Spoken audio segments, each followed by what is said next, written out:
I'm going to give you guys some time to come in here and join me today. I kind of decided after watching this stream with Glen Greenwald that I really wanted to review it. One specific part of it. He actually did it a few days ago, but I want to give you guys an opportunity to get in here first. And we're going to discuss Glen's video today, and we're going to be looking at some other things as well. If this is your first time checking me out, make sure you check out my archives, etc. Tomorrow, as in Sunday, Liberty Unleashed and I will be returning to doing regular Sunday shows. We're going to be discussing the recent controversy about the Aldean song, Try That in a Small Town. And we're going to be discussing the candidacy of RFK Jr. So just to get you guys started, I'm going to be throwing up one of my old videos just so that I can get an opportunity to share the link to this one. And I hope that you guys have enjoyed everything I've done so far. I've definitely been looking closely at the censorship issue for quite some time. And ironically, one of my better videos on the topic of censorship was ironically censored on YouTube, so I can't share it here. But it was part of my "Do You Think for Yourself," series. So I'm going to play one of my earlier videos while I take a moment to share this link out and abroad, because a lot of you guys say that you don't get your notifications, and that'll just fill the airways while I'm getting this done.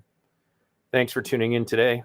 But I think this one is extremely relevant because it has to do with the topic in question. It's probably one of the more chilling videos I've ever done. If I can get it to work right.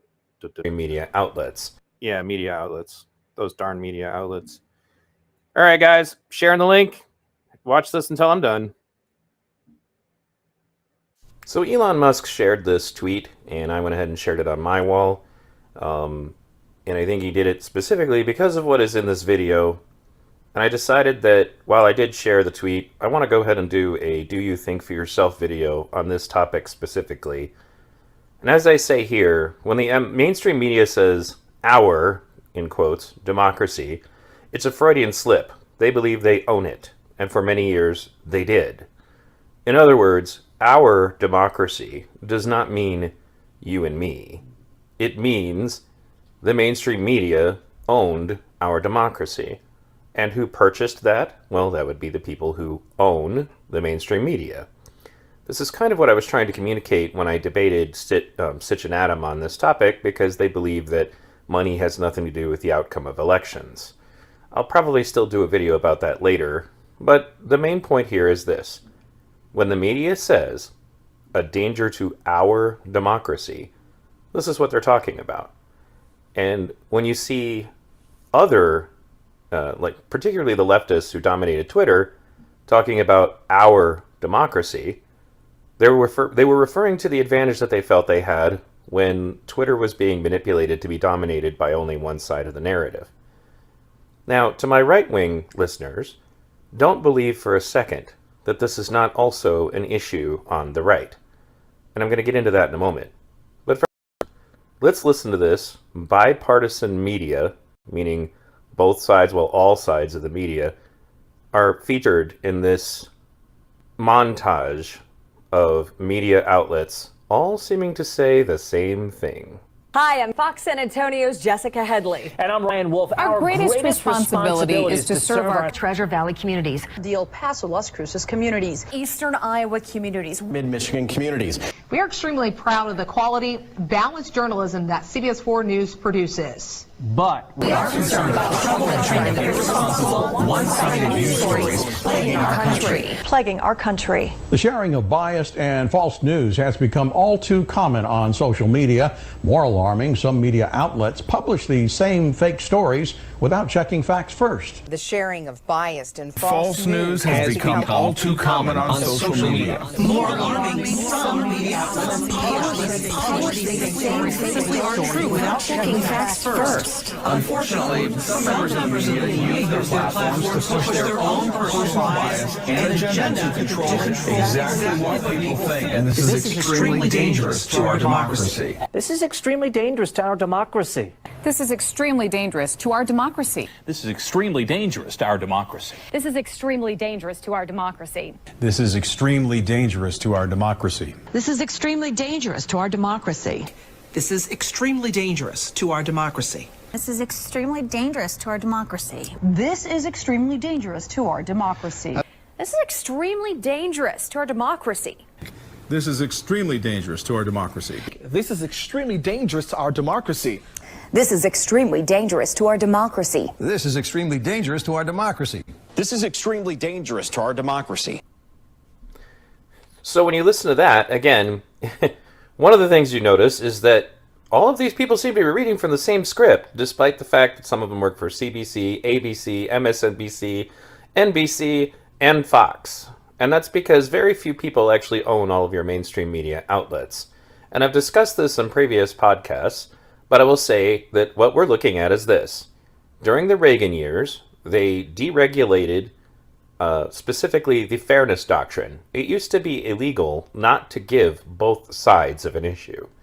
Then, during the Clinton administration, they deregulated how much of the media one person was allowed to own. There used to be a limit. Like, I think it was like you could only have like so many radio stations or TV stations, and then you were literally forbidden by law to own more of it. And then finally, there was a federal lawsuit against Fox News that they won, wherein essentially the determination was that the news is not actually required to tell the truth. So all of those things together contributed to what we have in the modern media. Now, so far as our democracy, if you look at the history of how the media has controlled, quote-unquote, our democracy, then you will understand exactly what they are really worried about. They're worried about the fact that they will not own our, quote-unquote, democracy directly anymore, or at least it'll be much harder. If you listen to that rant, part of it was to say that independent media outlets were reporting disinformation, or adding their own bias, as if the mainstream media hasn't been doing this for years. And again, this is a bipartisan issue. Joy Reid and, say, Hannity, or, they all have their bias.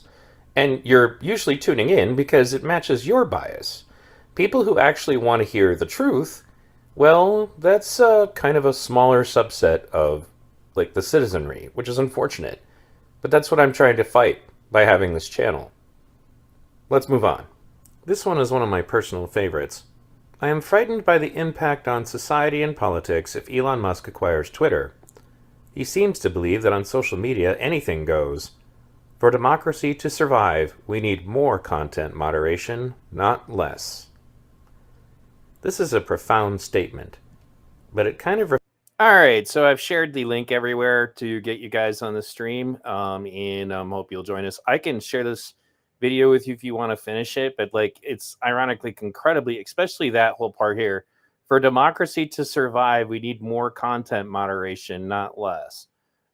And I guess it's kind of hard to really fully grasp just how utterly dangerous it reflects what unfortunately many people on the left who are sorry about that the media had so much control over what the truth is, and the media is privately owned. So this isn't just anti-government. This is anti-big money too. Very few people own most of our media outlets, as I articulated earlier in this video. So now we're going to get to the reason I decided to do this stream. I want to say thank you again, guys, for tuning in. Make sure that you have an opportunity to share it. Instead of using my V-Radio moniker, I'm using my meme. Unfortunately, it looks like the it's getting cut off. But I mean, this is just for those of you who haven't seen this meme that I created. It literally says, "Censoring social media in the name of defending public safety and national security," because this is the playbook. These are the kinds of people that did that sort of thing. So see you taking a look at the chat here. Midwest Mystic, Mads, Kylin Calendar. Hey guys, how you all doing? Let's get into this stream by Glen Greenwald. And I really think that if you haven't already, make sure that you subscribe to him. You won't agree with everything he says, but the guy is very committed to telling the truth, and he has his own views about things. He's actually left-leaning on a lot of things, but he doesn't really make it the center of what he's doing. So let's get into this. And I'll pull it up here. Thanks for tuning in. And again, don't forget that tomorrow, me and Liberty Unleashed are going to go on. We're going to talk about the Jason Aldean, try that in a small town controversy. And we're also going to discuss RFK Jr.'s candidacy and just and that's also relevant to censorship. I mean, if you saw the little clip I did earlier of like how desperate the Democratic Party was to be able to get on the mic and say anything they wanted to about him and then cut him off using like parliamentary procedure as their way of preventing him from being allowed to answer their bullshit about him. But all right, guys, let's get into it. System update, Glen Greenwald.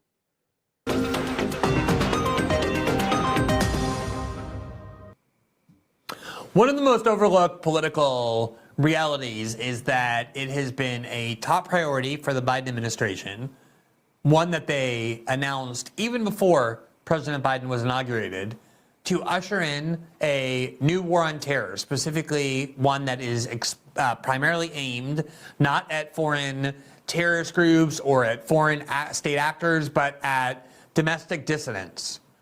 And so much of what we reported on this show, so much of the reporting I did prior to starting this show when I was at Substack and then The Intercept before that, was about the growing powers of these security state agencies that are now devoted to monitoring not the activities of foreign actors, but of American citizens, and not the commission of crimes by American citizens, but by the expression of dissent, which increasingly is becoming characterized as criminal behavior in order to circumvent the barriers of the First Amendment. It is easily documented that this is the priority of the Biden administration, to create a new war on terror. There's legislation pending from Adam Schiff that would do nothing other than take the authorities that emerged in the wake of 9/11, that became the first war on terror, and just amend it to include the word domestic in almost every provision to allow the U.S. government to do everything it used to do in the name of fighting ISIS or Al-Qaeda and related terrorist groups, and instead do them on American soil. And so many of the House hearings that we've been reporting on over the last... So I want to take a moment and comment on this, because this is something that both me and Brian from Liberty Unleashed reported on quite a bit on our old show with Ray called the North Virginia Patriots. And what it is that they were trying to make the Patriot Act, the Military Commissions Act, and a lot of these post 9/11 legislations apply to American citizens from the beginning. But it would always be to like varying degrees of success. There's lots of stuff that's in the Patriot Act that's still in effect, that's really messed up. I was kind of astonished that Trump didn't use any of it. But like, for example, just the ability to label somebody a terrorist and seize their property and all that, that's all in there. And that was from the executive. That means that it granted the president these powers. But anyway, what he's talking about, this is something that I've kind of been worried about for a while. And if you've been listening to my channel for a long time, then you would understand why I keep pointing to this. That the violent activism that's going on, the actual domestic terrorism that's going on, they're all playing into the hands of when real authoritarians will show up. And after watching this stream, I kind of came to the conclusion that it almost feels like the reason that they're going so light on all of the left anarchist violence is because they want the right wing to become comfortable with the idea of authoritarian crackdowns. And we'll get into that in a minute. But keep in mind, because I always thought through the whole thing, I'm like, what is the point of this? Why are they allowing this violence? Like, who does this benefit? And the issue is that who it benefits will be actual authoritarians. And the whole thing that reminds me of this quote that has been attributed to Winston Churchill, but I guess there's no evidence, but it says that the future fascists will call themselves anti-fascists. Because the people that are pushing for censorship, Antifa thinks that they should just censor anybody who says anything that they don't like, and that if they have to, they'll attack them preemptively under the guise of protecting themselves from the rise of fascism, even though censorship is literally a cornerstone of fascist beliefs. But we'll get into that in a moment. Let's keep going. Last year or so, the last 9 months, 8 months, since the Republicans regained the majority in the House and fulfilled their promise, more or less, at least in this limited respect, to hold hearings to try and bring transparency to what these agencies are doing, has been motivated by this objective. Now, we try and cover every hearing that happens along these lines because it's so central to the focus, one of the focal points of our show. It's hard to cover them all, but we try and do our best. And there was a hearing earlier today that didn't get a lot of attention in the House Judiciary Committee, where the Homeland Security Secretary, Alejandro Mayorkas, testified.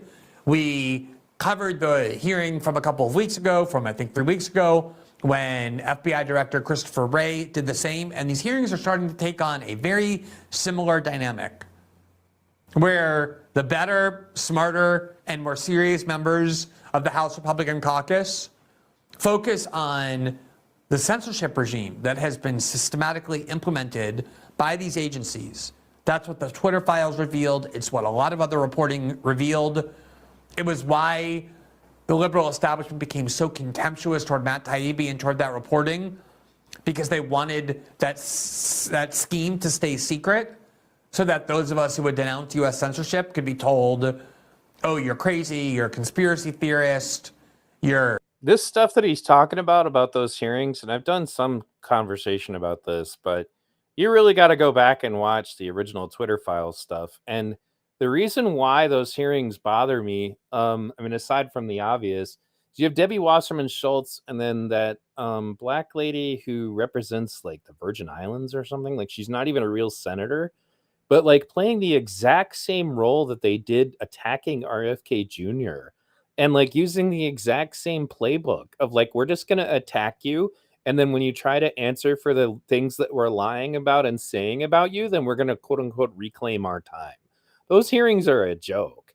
If you bring on a witness at one of those hearings and your intent is just to defame them, as a congressman, you have every power to do that. And then they have every power to literally use the parliamentary procedure that's set up just to try to prevent, basically just trying to make meetings orderly, but you can use it as a censorship tool. And that's exactly what they did. I played a little bit of a clip of what they did with RFK Jr. because they made a lie and suggested that he was supported by some super PAC, and he didn't even know what was going on with what they were saying. And then one of his aides told him during the course of the hearing, okay, this is the super PAC in question. And he wanted to clarify that, and Jim Jordan was going to give him an opportunity to do that.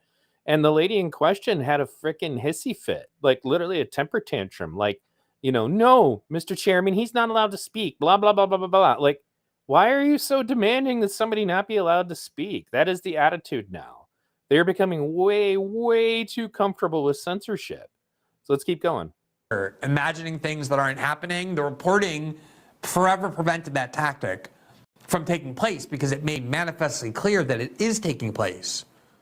It produced the documents where you could see in real time the FBI, the NSA, the CIA, Homeland Security communicating directly with big tech to try and remove material and viewpoints that they regard as threatening because they constitute dissent. And the same, of course, happened during the COVID pandemic with health policy agencies. It is every time now there is a crisis or some significant policy. It's happened with the war in Ukraine. It happened with Russiagate. It happened with January 6th. It's all used as a pretext to escalate this domestic war on terror, this treatment of dissidents in the United States as criminals, this attempt to control the flow of the internet. And so at today's hearing, you have, again, a couple of really important exchanges that we want to show you with some of the better members of the committee who focused on this and produced really important and illuminating responses. And then every time at these hearings now, because Democrats can no longer deny the existence of the censorship scheme by the U.S. security state, they're now instead forced to admit that it's happening and to defend it. And they're starting to defend it with an increasing level of candor about what they really think. In particular, they're starting to argue that it is unpatriotic and even a form of treason or domestic extremism to erode trust and faith in these agencies. In other words, that criticizing the CIA or Homeland Security or the Justice Department or FBI is intrinsically wrong and dangerous and that it shouldn't be done, because to do so fosters domestic extremism, meaning it makes people aware of what their government is actually doing and therefore causes them to be angry about it. And the Democrats. Right, and that's why I chose this image of the Nazis burning books for my meme, was that they're literally, they don't realize it, or maybe they do. I mean, well, no, I'm sure that the people behind the scenes who were pushing for this, they absolutely do. But like, what this leads to is a circumstance where if you don't like something being said and you're the government, then you have the right to censor that thing. This is how it is in authoritarian communist China, authoritarian communist USSR, Soviets. And it's also how it was in Nazi fucking Germany. Remember, we're supposed to be terrified about Nazis under every rock, right? We're supposed to be scared of a Nazi movement, a fascist movement in the United States that's apparently this huge pressing issue. So obviously the way for us to go about handling that would be to, engage in Nazi-style censorship. That's the only thing that'll keep us safe. Like, that's... When I did my video from the Do You Think for Yourself series about censorship, and I played clips from the current, modern version of Fahrenheit 451, the book about censorship, they updated it for modern times. And there's a scene that's really chilling, and unfortunately you can only watch this on BitChute, and I'll make sure to link it for you guys because it got censored here on YouTube. Where he just literally makes it clear to the children as they're doing this presentation that censorship is to keep you safe. That's the goal. We're going to try to keep you safe.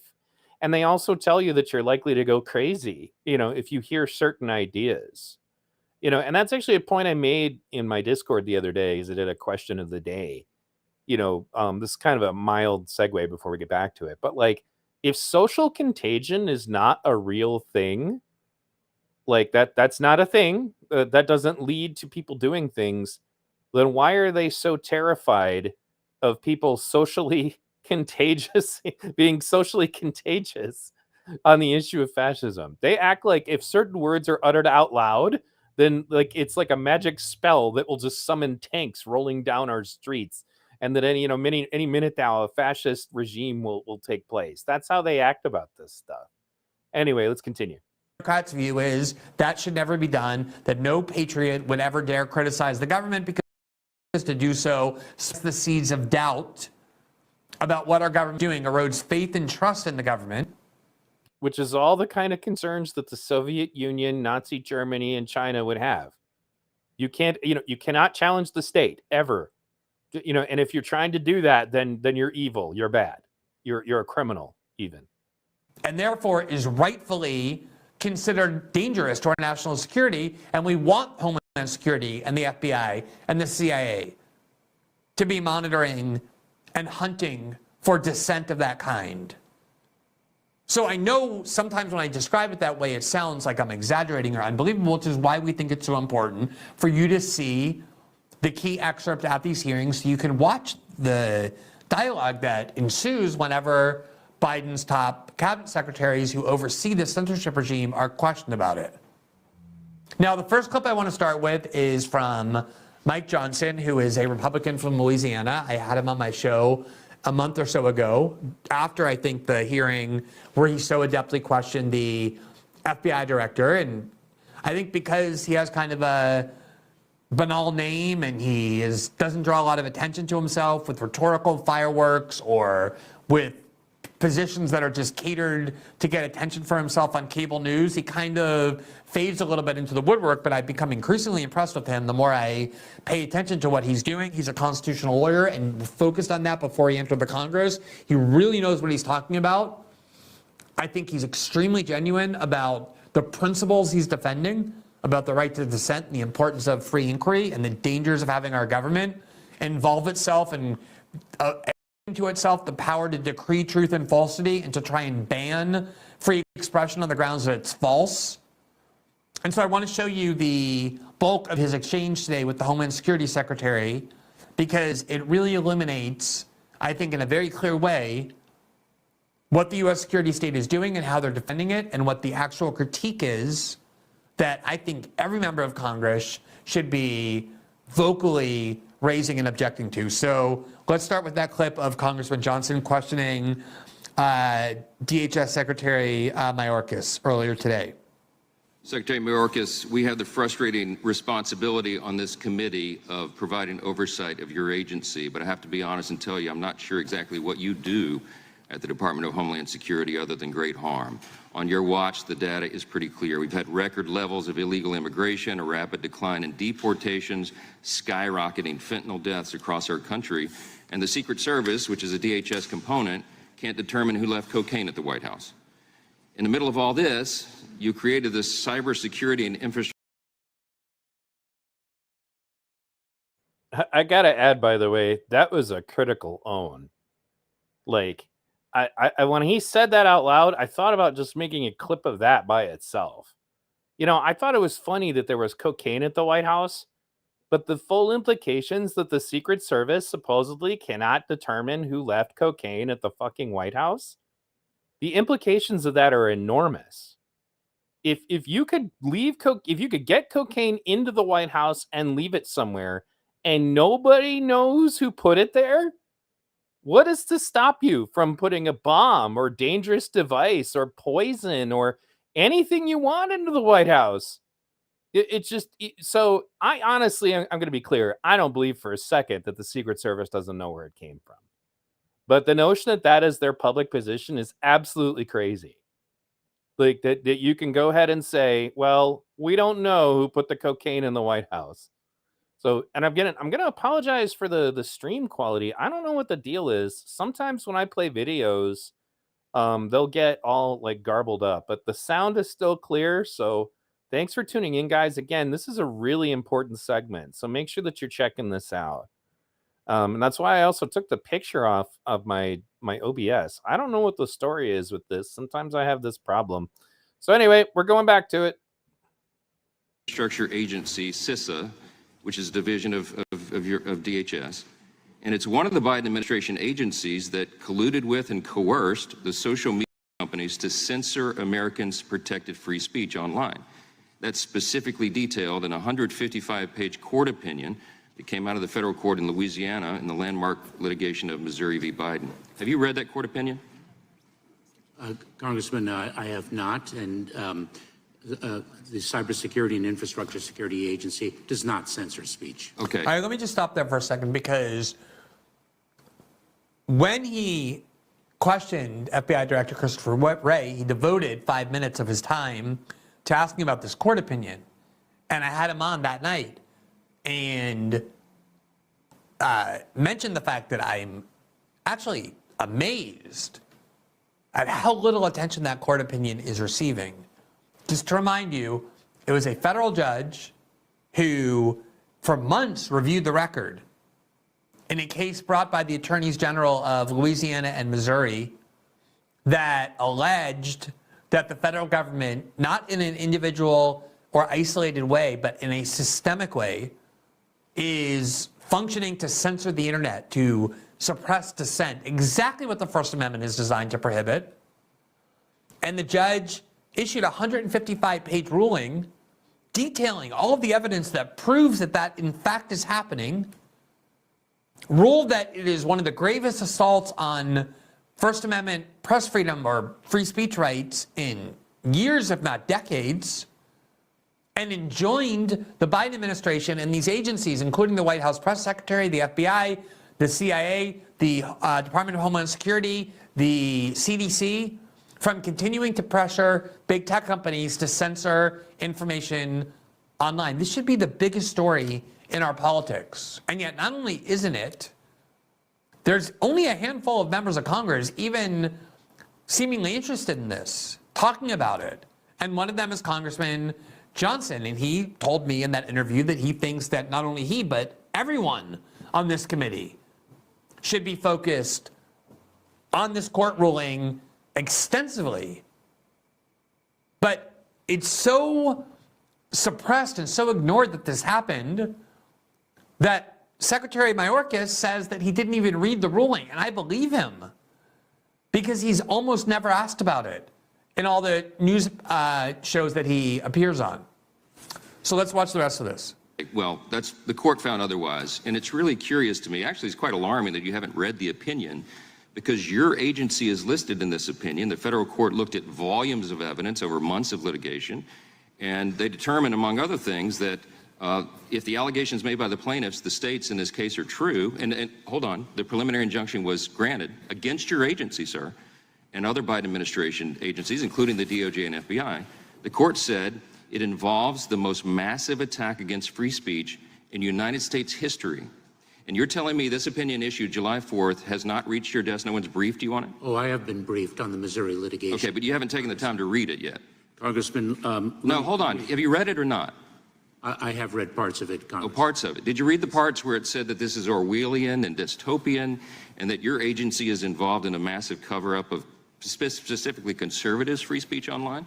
Congressman, the Cybersecurity and Infrastructure Security Agency is not involved in such conduct. Okay, well, the court found otherwise, and you stand here under oath and you give us these answers that we know are not true, because this is demonstrably untrue. I'm suggesting to you that you're saying things to us under oath that are proven by the record to be untrue. Let me ask you about this specifically.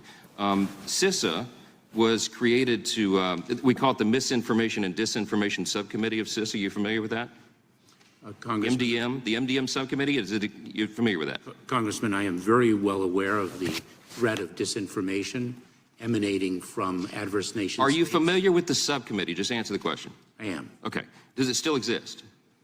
Congressman, are you speaking of the... Does the MDM subcommittee still exist?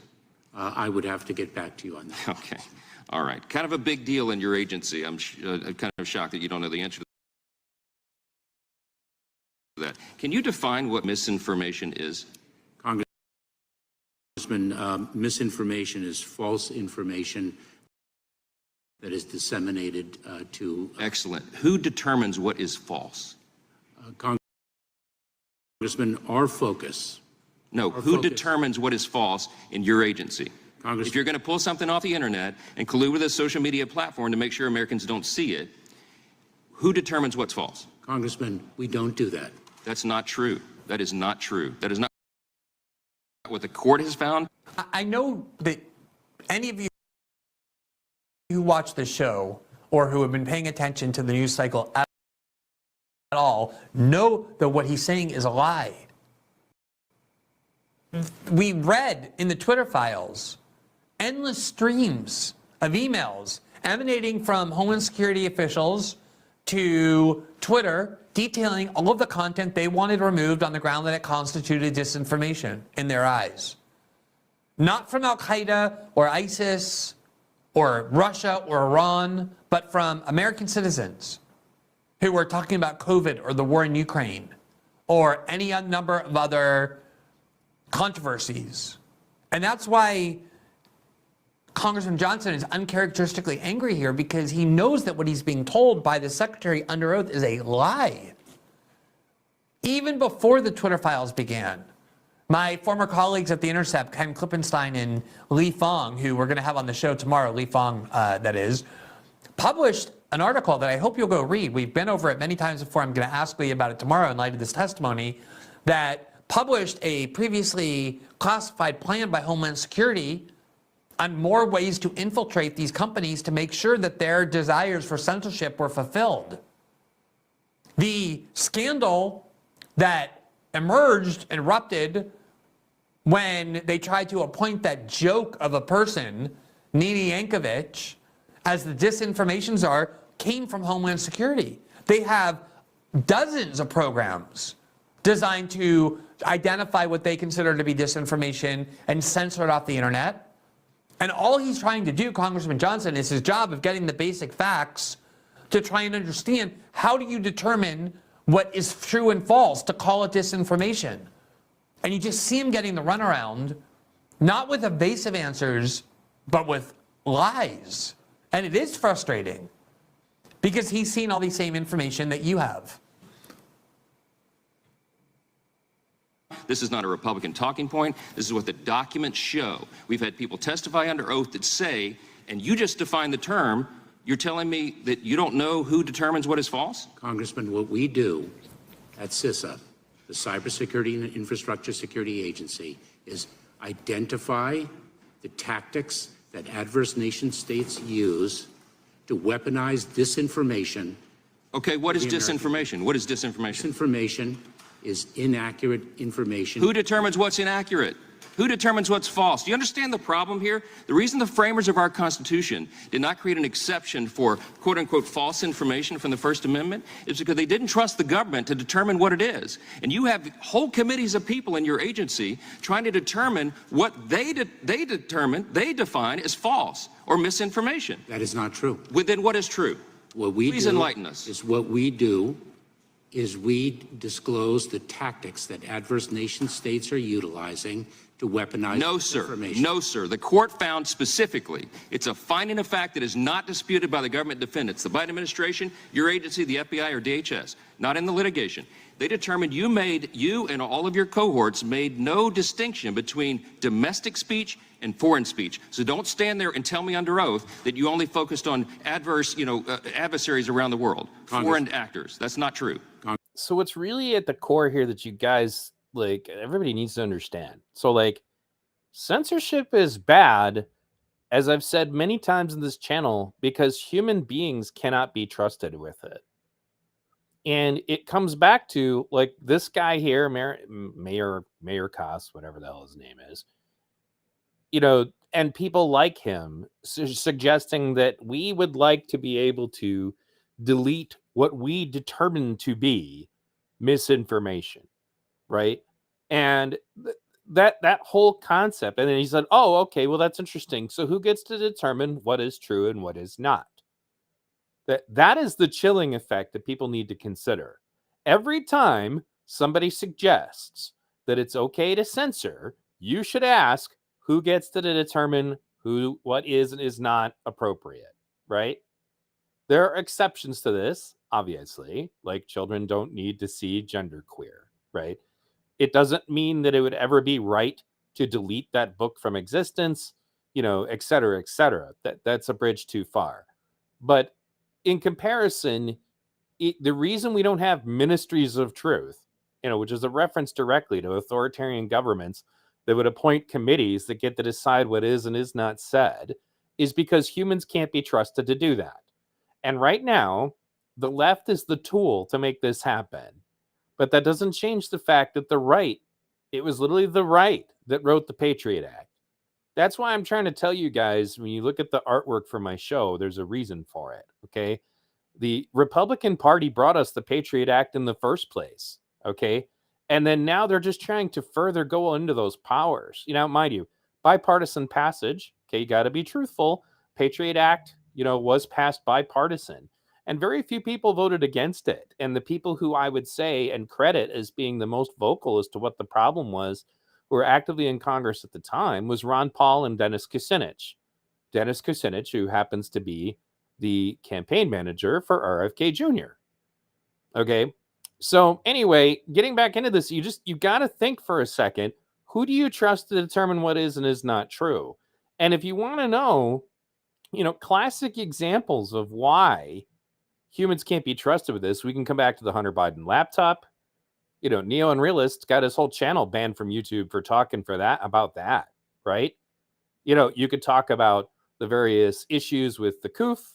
You could talk about just different things that we were told were misinformation or wrong that turned out to be true, or things that we were told that were wrong that turned out to be false. And someone else gets to decide what is and is not okay for you to hear is not acceptable, at least not for adults. So let's keep going, as Strategic Eyes would say. Congressman, the Missouri case, the litigation to which you refer, is the subject of continuing litigation. But the facts were not disputed, and I so regret that I'm out of time. I hope I get some more yielded. I yield back. Again, this is a mild-mannered person, and he was driven to this level of anger for reasons that are totally understandable. In fact, what's not understandable is that every person on this committee and every person in Congress doesn't share his anger. How is it that anybody could see this evidence proving that we have Homeland Security and the CIA and the FBI and the NSA arrogating unto itself the power to decree what is disinformation and then believing it has the authority to have it removed from the internet. And they're spending enormous amounts of money on these programs to combat what they regard as disinformation. Again, not from foreign state actors, as he tried to imply repeatedly, but from American citizens. In fact, that is the focal point of these programs. And it is genuinely repellent to me that you cannot get a single member of the Democratic Party, not a single one, willing to join with them and object to this. Even though a lot of what these agencies regard as threatening or criminal disinformation comes sometimes from the left. They don't care at all. The entire Democratic Party caucus in the Senate and the House are captive to and locked up by the establishment in Washington.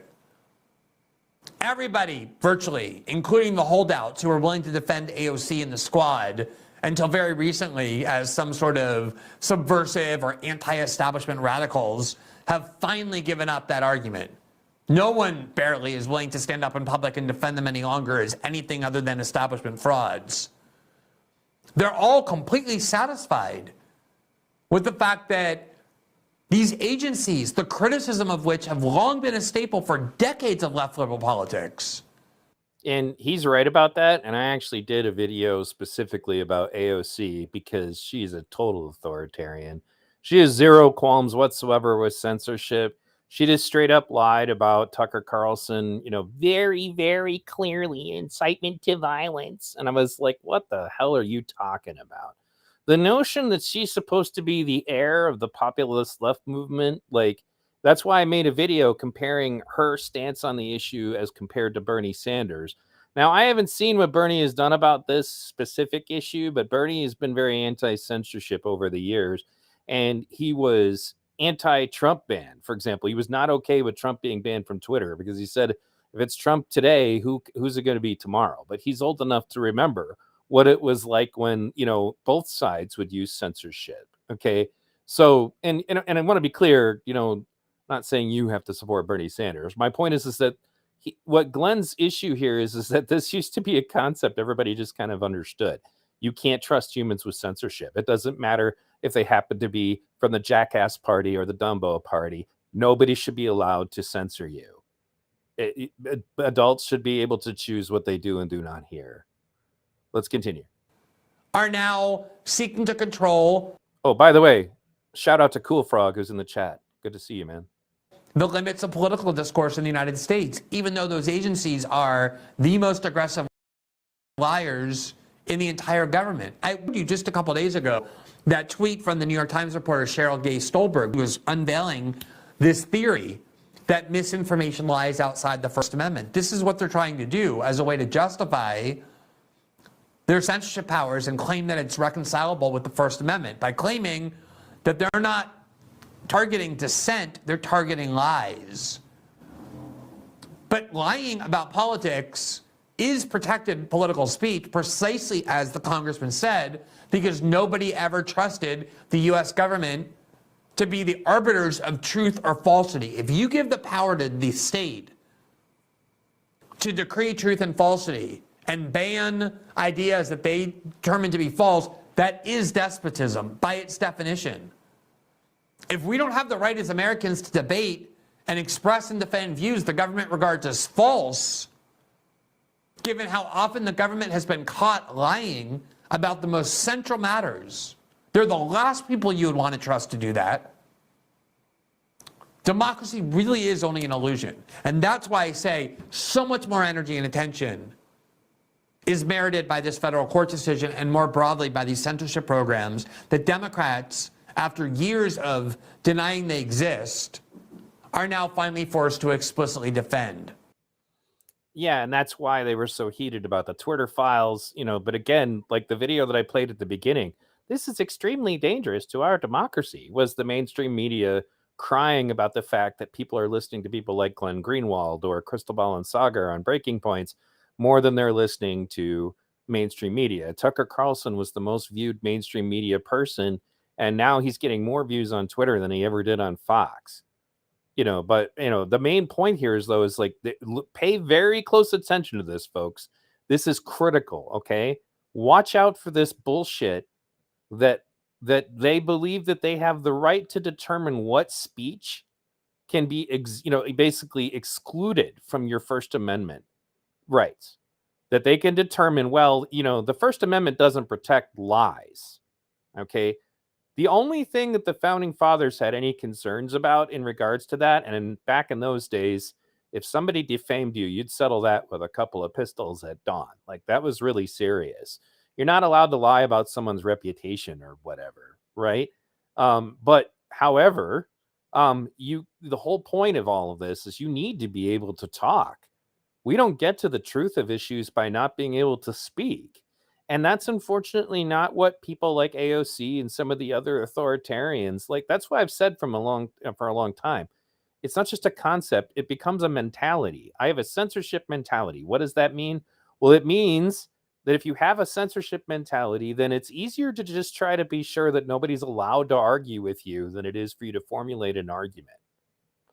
That's why George Orwell made it very clear in his own writings, the author of 1984 and Animal Farm, that if there's somebody trying to rob you of objective truth or suggest that there is no such a thing, that's generally an indication that something authoritarian is coming. If we don't have the right to intellectually analyze and speak out loud what we believe so that we can test that against what other people believe, then it's just one group telling you what is reality. That's the big, evil, oppressive state called out in 1984. It's like when the congressman just pointed out, did you read the parts where it said it was Orwellian and dystopian, right? And just a hint, folks, George Orwell was a socialist. He was trying to warn other socialists that if you're not careful, this will happen to you, right? The conservatives who quote Animal Farm and all that don't realize that they're literally quoting a guy who was a leftist. He actually fought in the Spanish Civil War, which was one of the only times of an example of like anarcho-syndicalism or communism working. And you know who worked to kill them? Well, that would be the Nazis, who were working in cahoots with the Soviet Union, slaughtered the peaceful anarcho-communists in Spain during the Spanish Revolution. And George Orwell was part of all of that. It had a huge impact on what formulated his concerns. So just something to think about. But we cannot be in a situation where they get to determine, well, that speech is not protected by the First Amendment because I don't believe it's true. And if you want evidence, again, as I've already mentioned, about several examples of things that prove that we can't be trusted with it, just read the Twitter files conversations about why they needed to, quote unquote, censor the Biden, laptop story, because they arbitrarily decided that they didn't want this to sway the election. They made that decision, right?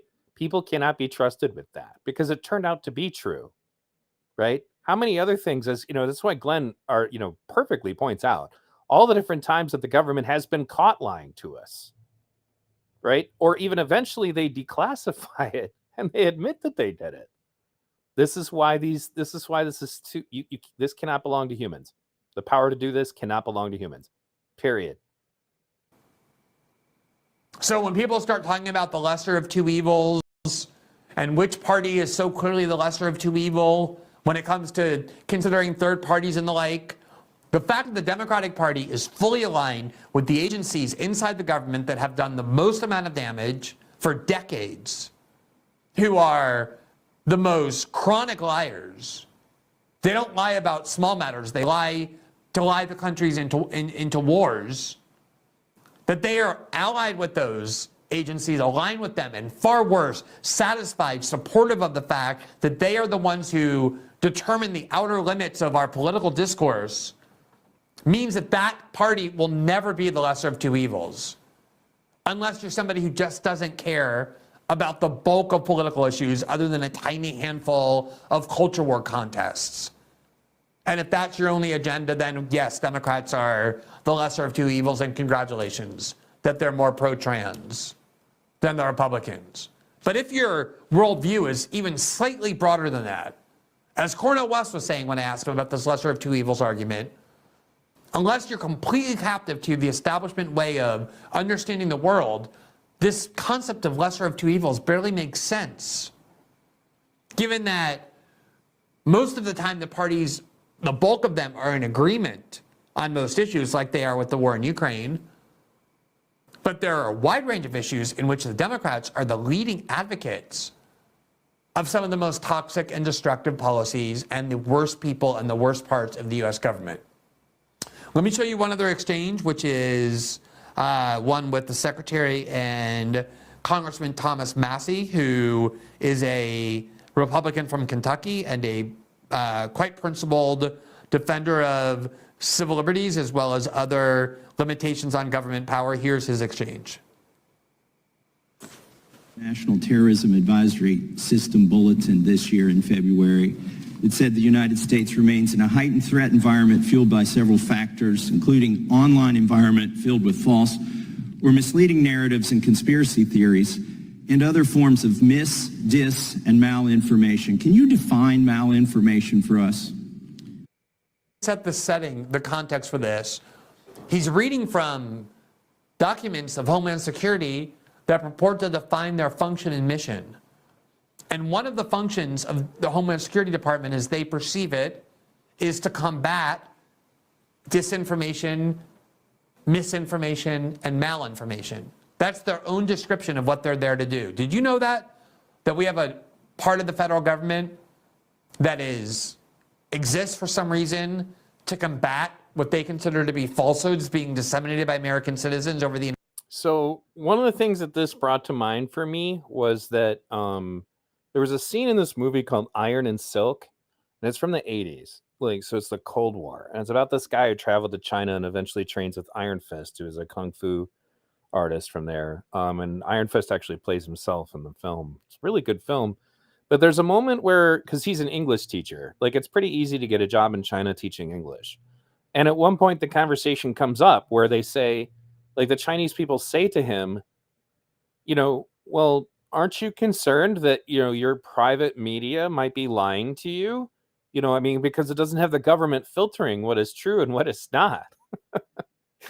And so he, an American citizen, turns around and he says, well, actually, that's the reason why we don't allow our government to do that, because they don't trust the government to do that. Anyway, I needed to add that because it's interesting how things all come full circle, because that movie's really old. But anyway, let's continue. Internet as part of our political debates. When the Homeland Security Department was created in 2002 in the wake of 9/11, did anybody anticipate that that would be its self-described role 2 decades later? That is what the DHS, what their own description of their function is. So Congressman Massey is reading from their own description of what they do and trying to understand what these words mean in their eyes, including this new term, malinformation.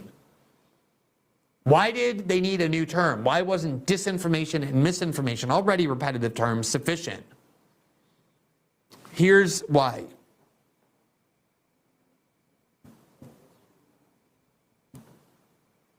Congressman, we're dealing with false information that is used for a particular purpose. Isn't malinformation actually true information that may be inconvenient to the establishment orthodoxy? I'm sorry, Congressman. Isn't malinformation a made-up word that refers to information that's actually true but just inconvenient to the government narrative? That is not true, Congressman. Let me ask you this. You said that the proliferation of false or misleading narratives sow discord and undermine public trust in U.S. government institutions. Real quick, so I just looked up malinformation. Malinformation is truth used to inflict harm on a person, organization, or country. But it's still true. Got to combat that. Anyway. Is it illegal to undermine public trust in U.S. government institutions? Congressman, we become involved because we believe in the First Amendment right and we have safeguards to protect it. We actually have a statutorily created Office for Civil Rights and Civil Liberties.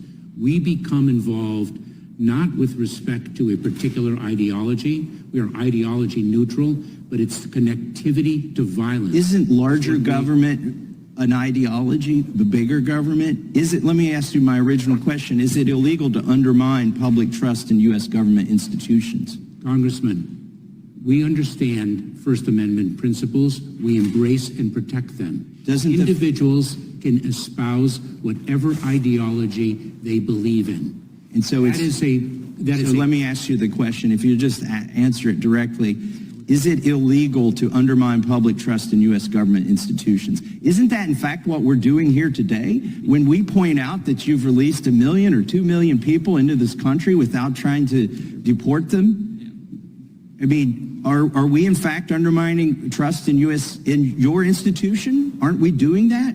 And isn't that actually healthy when we point that out? So I'm going to stop that exchange there, but the point that is raised by this is crucial. If you listen to Democrats, if you listen to the Biden administration, if you listen to these security state agencies, what they do is justify everything they're doing on the grounds that dissent is actually a national security threat. Because by criticizing the CIA or Homeland Security, of course in ways they believe are unjust or unfair, what you're actually doing is eroding faith and trust in the government.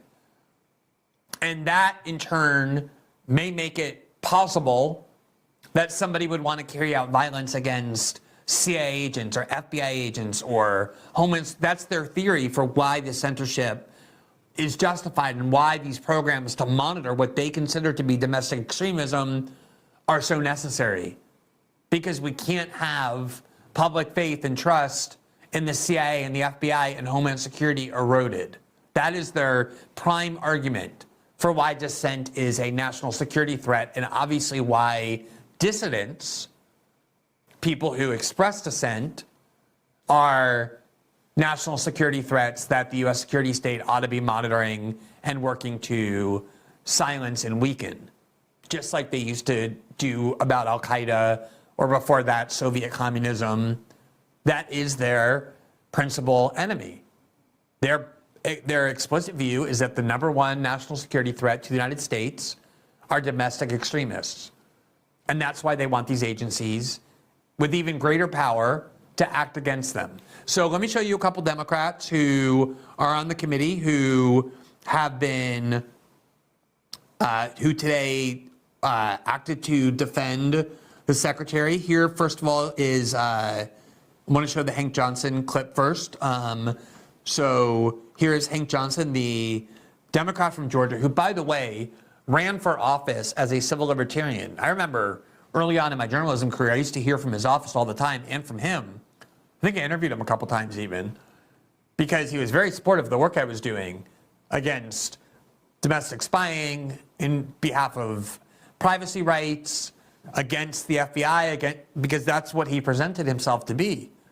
And now he's one of the leaders in not only defending the U.S. security state, like most Democrats do, but in arguing that criticisms of them are unpatriotic and dangerous. Listen to what he said today during this hearing. But in reality, the greatest threat facing our homeland is white nationalist ideology that lies beneath such rhetoric. Experts agree that dangerous speech from elected officials creates a climate that foments violence and threatens public safety. So that is their official position, that the greatest threat to our national security is not from terrorist groups, which this infrastructure on the war on terror was designed to combat, nor from foreign state actors.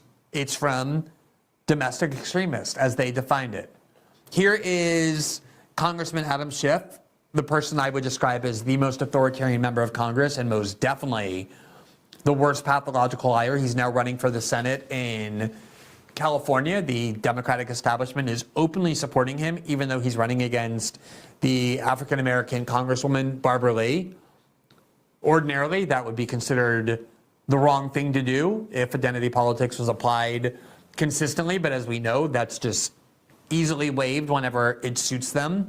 In fact, the reason Hillary Clinton and Nancy Pelosi are urging Dianne Feinstein not to resign is because they know if she does, Gavin Newsom will appoint Barbara Lee to that position, and it will make it much more difficult for Adam Schiff to win that seat if he has to run against Barbara Lee while she's a Senate incumbent. They're doing everything possible to ensure Adam Schiff and not Barbara Lee ends up in that Senate seat precisely because he's such an authoritarian and a pathological liar. So here he is explaining his view on why we all owe our gratitude to the U.S. security state and why it's so urgent and imperative that they be allowed to censor the internet. I'm particularly concerned about YouTube's recent decision. I think, the Republican badgering has had an effect, and this is part of the effect. YouTube recently decided to, quote, stop removing content that advances false claims that widespread fraud, errors, or glitches occurred in the 2020 and other past U.S. presidential elections. So YouTube has now decided it's not going to remove content it knows to be false. Other social media platforms like Twitter have decided to fire those that would be in the business of security or looking for misinformation, disinformation campaigns from whatever sources. So he decided to use his time at this hearing ostensibly to exercise oversight over the U.S. security state to complain that Google is allowing too much free speech, that Google is allowing too many statements Adam Schiff regards as false to continue to be heard when expressed by American citizens on its YouTube platform. They're explicit in their advocacy for censorship. It is their prime tool, their prime goal. Yesterday on one of the most popular MSNBC programs, the one hosted amazingly by the former spokeswoman for the Bush-Cheney White House and the Bush-Cheney re-election campaign, Nicole Wallace. When I started writing about politics in 2005, it was commonplace, gospel among Democratic Party pundits, especially liberals, to call George Bush and Dick Cheney literal Hitlers and Nazis.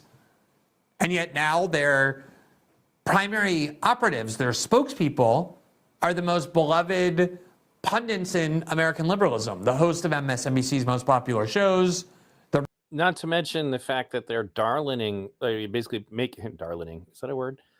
Making Bush their darling.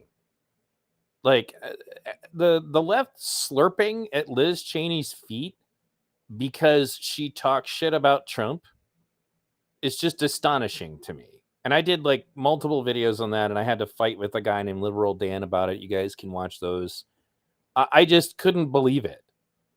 Especially because Liz Cheney's positions on literally everything else are the kind of things that they would want somebody canceled for. In fact, that was actually what caused me to look into it, was that Andrew Yang was running for although he did that. He was running for mayor in New York, and he dared to suggest that Israel has a right to defend itself. And as a consequence, the progressives unified against him and wanted him canceled. So he loses the election in New York. And why? But because he dared to suggest that Israel has a right to defend itself. And then literally within like 2 weeks of that, Liz Cheney goes on TV to bitch about Trump. And then magically, everything else she's ever done is completely washed away. It's like baptism. All of your sins are just washed away. Liz Cheney is incredibly pro-Israel. She's also assault weapons ban, like everything else, because the assault weapons ban thing was also kind of prevalent because we had just had another school shooting, when that had happened. But all of that's irrelevant. As long as you talk shit about Trump, then you're stunning and brave. And man, I had leftists saying they would vote for her. Robert Reich, the guy who is kind of a well-known progressive voice, was like, please don't just dismiss this out of hand, but Liz Cheney for president. What the fuck? Anyway, sorry about the mild segue. I needed to say something about this.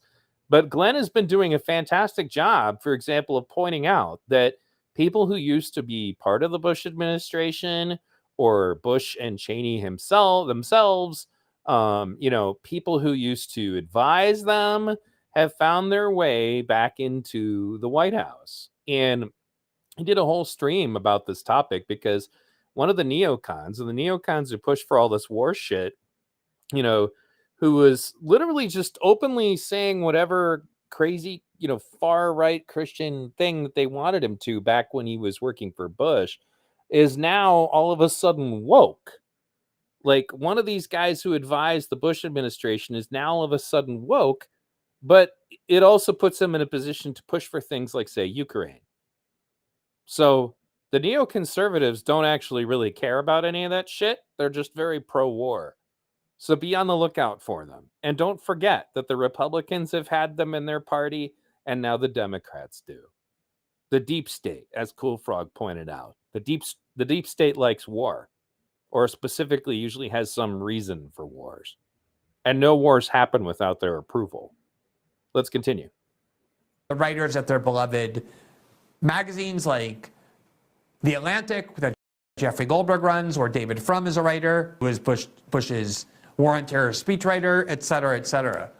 So here is a guest on Nicole Wallace's show, Paul Rickenhoff, who is a veteran who served in Iraq, and he uses that constantly to usher in an authoritarian agenda. And I want you to listen to what he specifically advocated that needs to be done by the Democratic Party in order to combat what he regards as domestic extremism, specifically people like Michael Flynn and other members of the Donald Trump movement. Listen to what his prescription is as Nicole Wallace, George Bush and Dick Cheney's former spokeswoman, sits there and mutters yes to as he advocates it.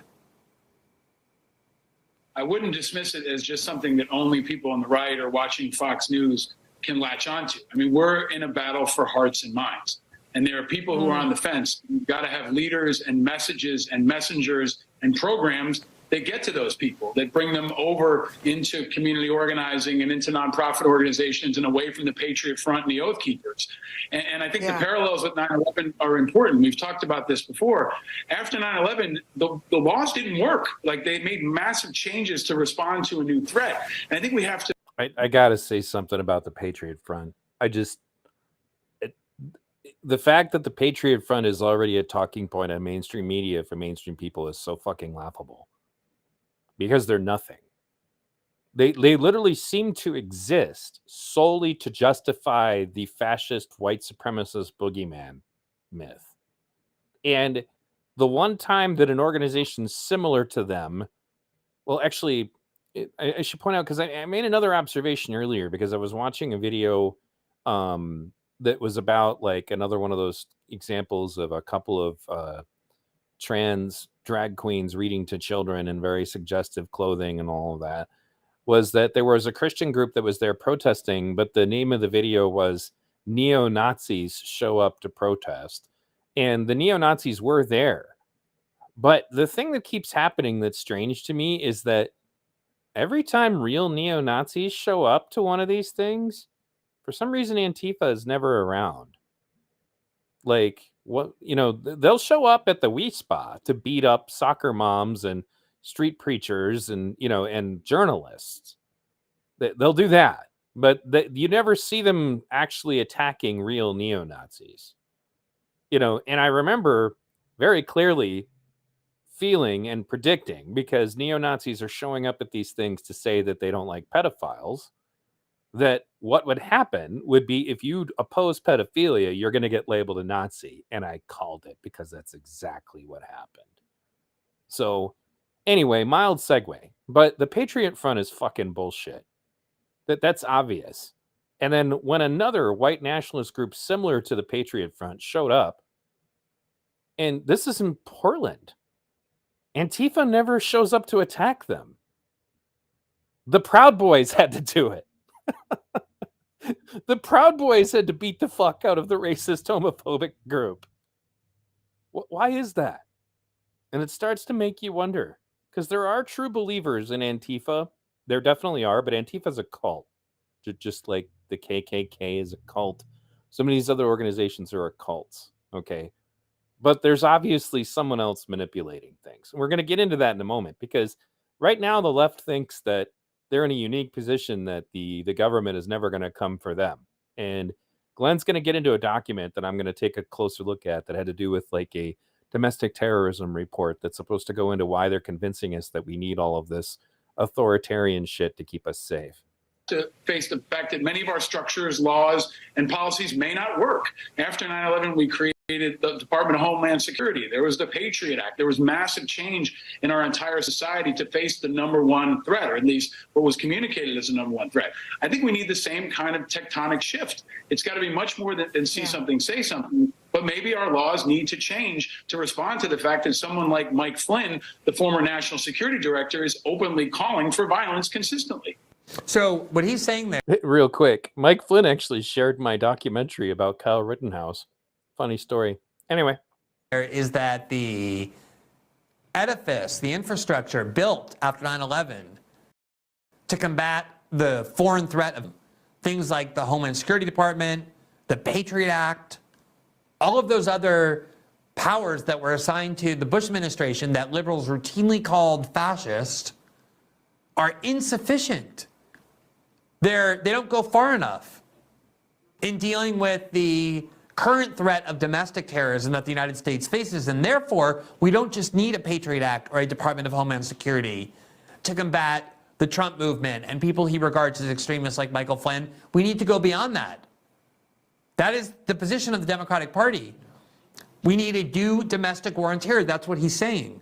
Although he thinks it needs to be even stronger than the one implemented to combat foreign terrorism after 9/11. While Nicole Wallace, the Bush-Cheney spokesperson, and one of the most popular liberal pundits in the United States, sits there and interjects yes continuously like she's at some sort of evangelical church where she can barely contain her excitement.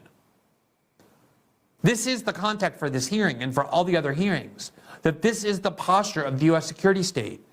They have defined the greatest threat to American security, American national security, as domestic dissent, domestic extremism. Now, as I said, this is something I've been reporting on, kind of trying to sound the alarm about for a couple of years now. Here's just one of many articles I wrote when I was at Substack in June of 2021. There you see the headline of it is "The Domestic War on Terror Has Already Begun, Even Without the New Laws Biden Wants." And one of the things which is going to show you this excerpt here is that there was an article in the Wall Street Journal. I don't know if I have this excerpt as part of this article, but shortly before Biden's inauguration, after he was declared the winner of the 2020 election, the Wall Street Journal had an article that was interviewing top Biden officials who said that their priority was a new domestic war on terror. This was before January 6th. Obviously, January 6th became the pretext for what actually has been a domestic war on terror, a strengthening of the domestic conduct of the CIA, the FBI, Homeland Security away from foreign threats onto American soil. But they were urging this well before January 6th. Right after Biden got elected, they said this was one of their priorities. And so what that guy is saying on Nicole Wallace's show, actually I do have it here. It's from this article. It says, quote, "In January, the Wall Street Journal reported that, quote, Biden has said he plans to make a priority of passing a law against domestic terrorism. And he has been urged to create a White House post overseeing the fight against ideologically inspired violent extremists and increasing funding to combat them." Nancy Pelosi wanted, demanded, and then got $2 billion more for the Capitol Police. They've been funding these security state agencies. Now, again, the idea is this is not a fight against international terrorism. It is a fight against domestic extremism. And one of the things Congressman Massey was trying to do was to understand what Homeland Security defines that to be. And yet they've produced documents before that we've reported on that make clear just how broad this concept is for them. So here's a chart that I think we can put on the screen that maybe we can... He wasn't able to blow this up, but that's actually why I went and grabbed this chart, and it's important. Okay. But what he's talking about in regards to a new domestic war on terrorism, if you look in the Patriot Act has a definition of domestic terrorism. And it really comes down to the fact that all of the things that we've been seeing as far as Black Lives Matter protests, as far as, quote unquote protests, the riots, etc., literally fit the Patriot Act definition of domestic terrorism. But there were no provisions directly linking domestic terrorism to the rest of the provisions in the Patriot Act. And they did their best to try to make that possible. But it was always difficult. And that's why you got to watch for these things, because they're going back to doing the same thing. There'll be like some kind of Patriot Act like provision in a budget proposal or something like that. You've got to be on the lookout. And now we don't have people like Ron Paul and Dennis Kucinich watching for shit like this, right? So anyway, I'm going to go ahead and share this graphic because this is when Antifa needs to realize that their days are going to be numbered too. That's the part that they're not going to be ready for. But let's go ahead and pull this up because I have this same document that he's about to show, but he wasn't able to blow it up and I can. So anyway, here we go. All right. So who do we have listed here? Okay. Racially or ethnically motivated violent extremists, animal rights violent extremists, abortion-related violent extremists, militia violent extremists, but also anarchist violent extremists, DVEs who oppose all forms of capitalism, corporate globalization, and governing institutions which are perceived as harmful to society. This is literally Antifa. I know that they like to try to pretend that they're not communists, but I'm sorry, I'm not new to this. I remember very clearly that they're communists. And I've got a picture that I always throw around of them literally holding up flags of Stalin and, Lenin and all that, Mao. But yes, literally listed here in this federal document, in the Domestic Terrorism Strategic Report, is anarchists who oppose all forms of capitalism, corporate globalization, and governing institutions which are perceived as harmful to society. This is Antifa. They're on the list, but they supposedly don't exist. They're just an idea. They're just this, they're just that. That's how they dismiss it in the meantime, because they're serving a purpose. Just like it serves a purpose to convince people of color to be violent extremists, it serves a purpose to convince them to do that. Because then, eventually, when the other shoe drops, particularly since we are all being conditioned now to associate racial activism with violence, and they are being conditioned to believe that violent activism is the only thing that's going to win for them. Again, consider who it is who benefits from all this. Because it's not you and me, and it's certainly not people of color. And it's not going to benefit Antifa either. The funny thing is that they don't realize that no matter who wins, they lose. If a fascist, quote-unquote, authoritarian government takes over the United States and Antifa is still doing Antifa things, they're going to end up in a prison somewhere like Abu Ghraib and disappeared. That's what stuff like the Military Commissions Act calls for if you've been determined to be a terrorist, right? And then you got sovereign citizen violent extremists, who believe that they are immune from government authorities and laws. Now, I'm not a big, I understand what the sovereign citizens are trying to do. I've never heard of any being dangerous, but anyway, and then again, all other domestic terrorism threats is listed on here too. So they need to wake up to the fact that at this point, everything that they're doing is literally playing into the hands of people who would want to go after them. As far as that, this is why we opposed violent activism at Occupy. This is also why Occupy, despite being a left-leaning movement, enjoyed massive bipartisan support, was because we were strictly nonviolent.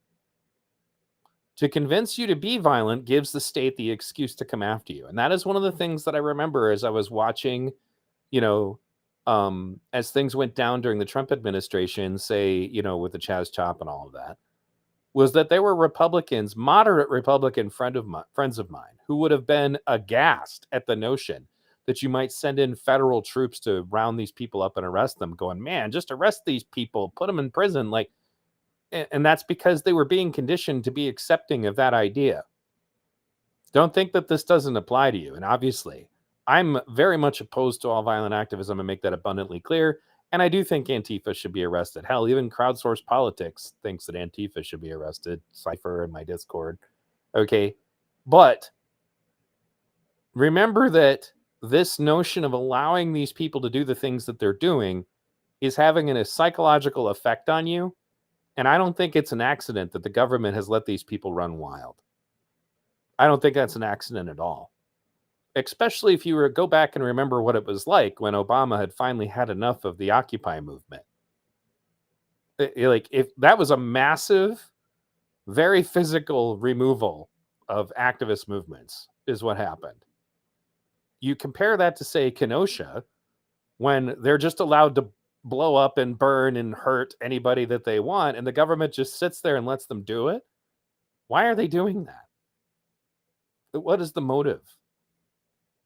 So anyway, I just wanted you guys to be able to see that more clearly because, and Glenn's going to talk about the points that are on here. So we'll go back to him for a second. And I want to thank everybody for tuning in today. Remember that tomorrow, with Liberty Unleashed, my co-show host on Sundays, we're going to be discussing the Jason Aldean, try that in a small town controversy. And we're going to be discussing RFK Jr. and his candidacy. Make sure you come check us out. It's usually at 6 p.m. on Sundays. I'm sorry that I haven't done as much content lately. I need to fix the filters on my microphone. Somehow they got deleted again, but I do have some more content that I'm working on right now. So make sure that you guys get an opportunity to check it out. And that's what this person here says. Your channel has a criminally low amount of subscribers, blasting you out to friends and family. Keep up the great work. Thank you so much, friendly pedo killer.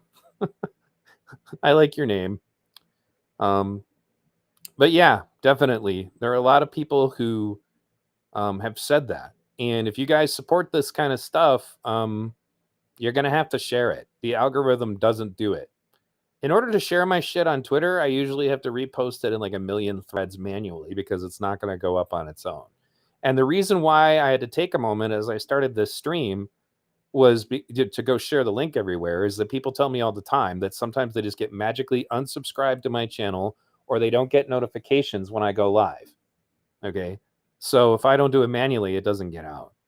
And I want to again say, guys, if you have not subscribed to Glen Greenwald on Rumble, you definitely should. And if you're here because you learned about my show because of Neo Unrealist, he got deleted off of YouTube and is only on Rumble now. So make sure that you also subscribe to him over there. And I have a Rumble channel. The reason I don't go live on Rumble is that Rumble is set to just automatically put everything I do over there. So as a consequence, if I do go live there, then there'll be doubles of everything. So anyway, now that I've said that, let's go back to Glen Greenwald. And we're almost done, so thanks for sticking with me. I don't think I can enlarge it, but I think that we're able to kind of highlight some of these some of the key passages. So here you see the first: racially or ethnically motivated violent extremists, people who have racist ideas. Here is environmental, animal rights and environmentalists, people who seek an end to mitigate perceived cruelty, harm, or exploitation of animals, or perceived exploitation or destruction of natural resources in the environment. These are people the Homeland Security Department considers to be domestic violent extremists, people who need a new war on terror. Here you see abortion-related violent extremists, people with an ideological agenda in support of...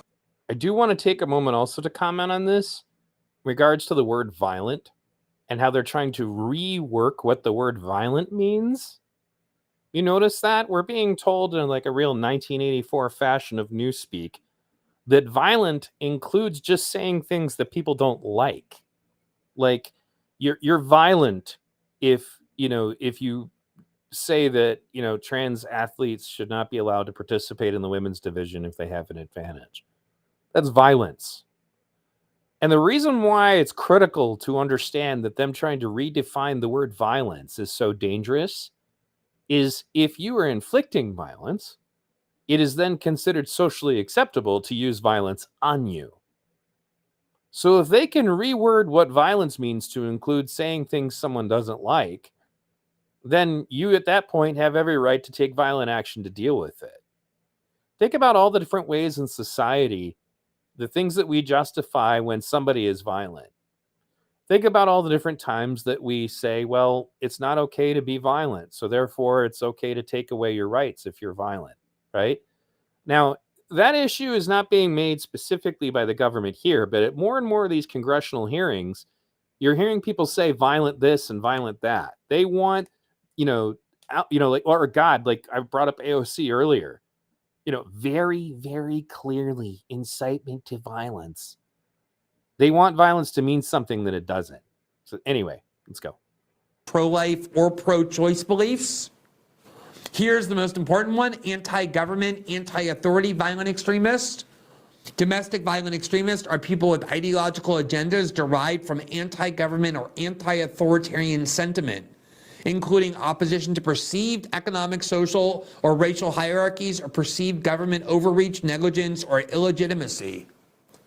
So if you're somebody who questions the federal government's authority or power, you fall into what they regard as domestic extremists, the people against whom they want to launch and have launched a new domestic war on terror. Here you see anarchist, violent extremist, sovereign citizen, violent extremist, and then they have a catch-all: all other domestic terrorist threats. Domestic violent extremists are people with ideological agendas that are not otherwise defined under one of the other domestic terrorist threat categories, including a combination of personal grievances and beliefs with potential bias related to religion, gender, or sexual orientation. The prism for understanding this is really not right versus left, even though it ends up being applied a lot more to conservatives, because the reality is the American right is much more willing at this point to challenge establishment authority than the American left is, which, to the extent it means people like Bernie Sanders and AOC are not anti-establishment at all. They are completely embedded into establishment centers of power and establishment orthodoxy, and therefore are not considered threats. There are, though, tiny pockets of left-wing radicalism that are anti-establishment, and those parts are still considered threats. People who are animal rights activists, who protest inside factory farms, who do symbolic rescues of animals that do no property damage even, but are treated as terrorists. We've reported on the case of the black radical black leftists who are being prosecuted by the Biden Justice Department now because they're accused of being agents of the Russian government. They don't really care about right versus left as much as they care about people who either submit to establishment authority and establishment power, or people who are dissidents to it. It just so happens to be that the American right and the parts of it that are more anti-establishment are far greater in number and in strength, and so that's where most of the focus becomes. But the framework itself is basically about crushing and destroying all forms of anti-establishment dissent. And that's why the Democratic Party is so supportive of it unanimously, because the Democratic Party is the party of establishment power and authority in the United States. And so the reason why we think it's so important to constantly show you these hearings is so that you can see in the words of the members of Congress and these political parties, as this breaks down, what their real animating mentality is. And the mentality of the Democratic Party and of the Biden administration and of the U.S. security state with which they are now aligned, and there are plenty of members of the Republican Party who are pro-establishment, who are aligned right along with them, is that any real dissent cannot be tolerated. It has to be categorized as dangerous, as extremist, as threatening, as criminal, that it erodes the faith and trust in the U.S. government and therefore is considered a national security threat. That is what they regard as the number one national security problem, and that is why the focus of the U.S. security state, which when it was created was never supposed to be about directing its powers inwards to the American citizenry, has instead become primarily an agency of domestic control. And all of these hearings are unearthing the truth about what these agencies are doing and the justifying rationale for them. They're very valuable in that way. They're not doing much about it, in part because they don't have majorities that are willing to do much about it. Lindsey Graham and Marco Rubio, that whole crowd, Nikki Haley, people like that, Chris Christie, Mike Pompeo, are all completely fine with all of this. And they're part of the Republican Party. And they're more than enough when combined with the entire Democratic Party to create a majority in its defense. But the transparency and the information that is emerging from these hearings that give you the real framework for what the U.S. government is doing and their justifying rationale for it is very valuable, because at least it gives us the truth about what is being done. And I guess ultimately it's left to the citizenry itself to decide whether they're willing to take the necessary action to combat that. That's what Benjamin Franklin said. Famously, perhaps apocryphally, when asked outside the Constitutional Convention what it is that they did inside, he said, "We created a republic. If you can maintain it," that's what he meant. That you can guarantee rights on a parchment or in theory, but ultimately it will be up to the citizenry to defend those rights, just as the new citizens of the United States had done against the British Crown. But I can't stress enough how all of these systems connect. And the censorship of the internet is the linchpin of it, because it's designed to create a closed propaganda system and to prevent any real dissent from being heard and from emerging. And it's the reason I spend so much time on it, because it is the principal weapon that one has to combat what's really being done. And what's really being done is a war on domestic dissent. And these documents barely hide that with euphemisms. They essentially say it explicitly. And that's why it's so important to listen, not only to the Republicans like Congressman Massey and Johnson, who are trying their best to extract this information into the open light so people can see it, but also listen to the Democrats, who, with great candor, are explaining their vision for what they want the government to do. And what they increasingly want the government to do is to render illegal, criminal, any real meaningful dissent. Trivial dissent, marginalized dissent, impotent dissent, they're fine with that. It creates the illusion of freedom. But once dissent starts to become serious, once it starts convincing and reaching enough people, that is when they regard it as dangerous. And that is what this war on domestic terror is about. It's what the war on independent media is for. And it's what the systemic censorship programs emanating from the U.S. security state are designed to accomplish. And it's the reason the Democratic Party, the parts of the corporate media that are aligned with them, are so energetic and emphatic in defense of these programs, because they understand how vital they are to ensuring their hegemonic control.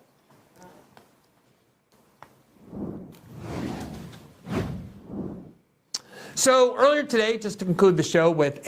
All right, so that was the part of the segment that I wanted to go over, and I just felt that it was, as I was sitting and watching it at myself today, it was really uncanny, because I was like just shaking my head and nodding my head, because a lot of the things he said were very profound, especially the part about democracy being an illusion, right? If we have no control over what is, like our ability to openly communicate about anything, we can't achieve the truth about anything. And I'll leave you with this, other than maybe going over the chat and saying hi to you guys. When RFK Jr. was brought before the congressional hearing about censorship and the Democrats desperately tried to censor him, he said, historically, the good guys have never been people who were trying to be, censors. Historically, there's no historical precedence for anybody actively pursuing the right to censor as being the good guys. That's actually why I'd originally used my meme for, which with Nazis burning books, saying, censoring social media in the name of, what was it? It was, I'm going to forget my own meme. Censoring social media in the name of, protecting people from dangerous ideas, for the sake of like national security or something to that effect. Right. So in any case, yeah, the good guys have never been censors, as the case may be. So anyway, I'm going to go to the chat, say hello to a few people before I'm done. Do not forget that tomorrow I'm going to be going on with Liberty Unleashed. And we're going to discuss RFK Jr. and we're going to discuss the Jason Aldean controversy. I'm actually in the middle of a very fun debate about the Jason Aldean thing right now on Twitter, or X, or whatever the hell we're calling it today. Let's have a look at the chat. So, hi, Mr. Wicks. Good to see you in here. Oh, look at that. Steel Stargazer finally showed up. I see how you are. I guess better late than never, right? Jacob Peets, good to see you, buddy. Coming over here from Good Logic, good friend of the show. We can start now. But it's been good, guys. And I really appreciate stuff like this. Your channel is criminally low amount of subscribers, blasting you out to friends and family. That's really the only way that I'm going to go anywhere. I was stuck at like 4,800, which was really annoying for probably the last 6 months. And literally the only thing that adds to my subscriber list is if I go on somebody bigger's, stream. When I went on Good Logic, I finally was able to get over 5,000. So, it's one of the reasons why I'm on so many different mediums. Is it's really the only way is like just to go out to Rumble and BitChute and all of that. And I imagine, like I've said multiple times, make sure that you do go to hy.page/vradio because there you'll find me on Rumble, BitChute, Facebook, etc. Because I kind of anticipate that my days are going to be numbered because I definitely cover stuff that is more graphic sometimes and just as controversial as the things that Neo Unrealist says. And they kicked him off of YouTube, just deleted his channel all at once. He didn't even get any warnings. So, but yeah. Jacob Pete says, the Jason Aldean controversy is such a damn joke. The definition of creating an issue out of whole cloth. Yeah, it is definitely nonsense. And I'm dealing with some of those arguments right now, but they really just want to be able to say, yes, it was racist. Why? Because I said so. And if you don't go along with it, well, then you must be racist too, right? I asked a girl today on Twitter, can you show me where in the lyrics it says anything about race? Can you show me in, the video where there's any reference to race? And then they're like, well, there's talking about Black Lives Matter protests. I'm like, so this picture, of somebody throwing a Molotov cocktail, is that a picture of Black Lives Matter protest? Because, you guys always say that that's not the case, right? Or making a reference to that. It was funny is that on Facebook earlier, somebody didn't realize how stupid they made themselves look, but it was, it's like carjackings and sucker punching is like associated with what race? And this was literally somebody trying to say that the show is racist. And it puts them in this awkward position where they kind of are alluding to the idea that if you oppose riots, B, you oppose sucker punching people on the street, and C, you oppose carjacking old ladies, then you must not like black people. Like, they don't realize that what they're essentially inflecting is that if you don't like these things, then you must be racist. What they really want to say is that, if you oppose riots, then you're a racist. But, they can't spit that out. So, and as Steel Stargazer points out, good old boy references racist, but it's not actually. It was actually like the Twitter conversation that I'm participating in was of a group of black conservatives in cowboy outfits, literally singing along to the Jason Aldean song because they tend to agree. So, anyway, it's funny, Jacob Peets. I don't know if you watched this, but in reference to what you just said here. I did a whole video about this. If you go over to Africa, like as in actual Africa, they love country music. They dress like us. They play vintage country music over in Africa. And there was a whole Twitter thread about it where the guy was playing videos of Africans doing line dancing and wearing cowboy hats. And then somebody was like, well, why would they like this? And he's like, well, most Africans are Christian conservatives and they're farmers. So, songs about trucks and stuff like that, they can definitely identify with that. Whereas with American urban music, like they don't identify with that stuff, because again, Africa is primarily Christian conservative, right? And the other thing that's different about it is that nobody over there, cares about cultural appropriation. But more to the point, I'll bet you, because like at one point there's an African singer doing this beautiful rendition of Jolene by Dolly Parton. I'll bet you, Jolene probably thought, Dolly Parton would have thought that was amazing, right? She would have thought that was the greatest thing ever. In fact, I'll bet you country musicians, when they find out about Africans loving their music, are probably tickled pink about it. They probably think it's awesome, you know? So, Silvar Ogre brings up the punk of the 90s and thousands was mainstream. Yeah, my son is a guitar player, and he's getting into that stuff. And I don't hate modern punk, but it all just kind of sounds the same. It doesn't matter what they're singing about.